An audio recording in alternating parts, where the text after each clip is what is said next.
We now welcome in ESPN senior NBA writer Marc Spears. Spears, Devin Booker showed competitive fire in Game 2, especially going back out there with a broken nose. What do you know about his preparation for playing with a mask on his face this go-round? Well, when Devin was getting fitted for his mask yesterday, guess who he called? Richard "Rip" Hamilton. Nobody better to call than him. Rip, as you know, made it famous to wear a mask with the Detroit Pistons.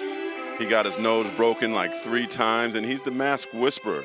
He's talked to Joel Embiid, J.R. Smith, and even the great late Kobe Bryant about what to do to wear a mask. And he actually told Book, here's my advice to you.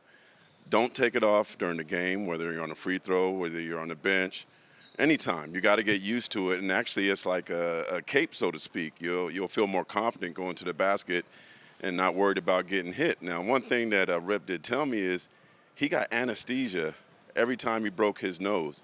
He said Book didn't use anesthesia when they fixed his nose. That if that's not an example of toughness, I don't know what is. But they actually met at some beach in New Jersey when Book was 17 years old, and Book grew up a Pistons fan, and his favorite player just happened to be Rip Hamilton. Rip Hamilton had no idea who he was, but after he went to Kentucky, they kept in touch. They've been great friends, and they talk all the time. But so when he needed a mask, you know he had to call Rip Hamilton.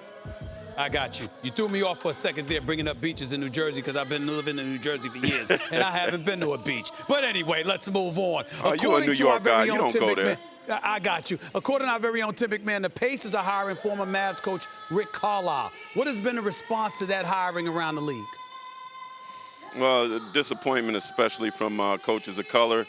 There was no wide search for this job. It was known from the beginning that it was going to go to Rick Carlisle. Carlisle's had an amazing career. He's a Hall of Fame coach. There's no question about it. But the only thing they did was call Brian Shaw. Brian Shaw did an interview for the job. I hear that the expectation was it would be a token interview, and that's something he didn't want to do. So, meanwhile, the Minnesota Timberwolves were irate because the Coaches Association, which is run by Rick Carlisle, gave them a hard time when they did the exact same thing a couple months ago.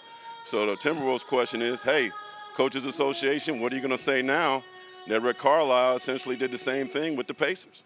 Can't ignore that, especially when Rick Carlisle had 2 years left on his deal and he elected to step away. So clearly he didn't step away to be unemployed. So we'll talk about that another time. Let's go on to another subject. Looking back at his Dallas exit, Carlisle mentioned Jason Kidd as a potential successor.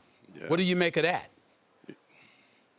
Well, if you read between the lines, it's very interesting that he didn't mention Jamal Mosley. Jamal Mosley was on the bench with Rick for years, but he also was close with Doncic, and for some reason, he didn't feel like the need to promote Jamal, but Jamal's still in the mix. Wait for the Mavericks to get a general manager, and then they'll figure it out. But, hey, Jason Kidd is certainly a great candidate for this job. Dirk Nowitzki's helping him with the hire. He played with Dirk. He won a championship there. He's coached with the Nets and the Bucks. He's certainly ready, and he told me he's interested in the job as well.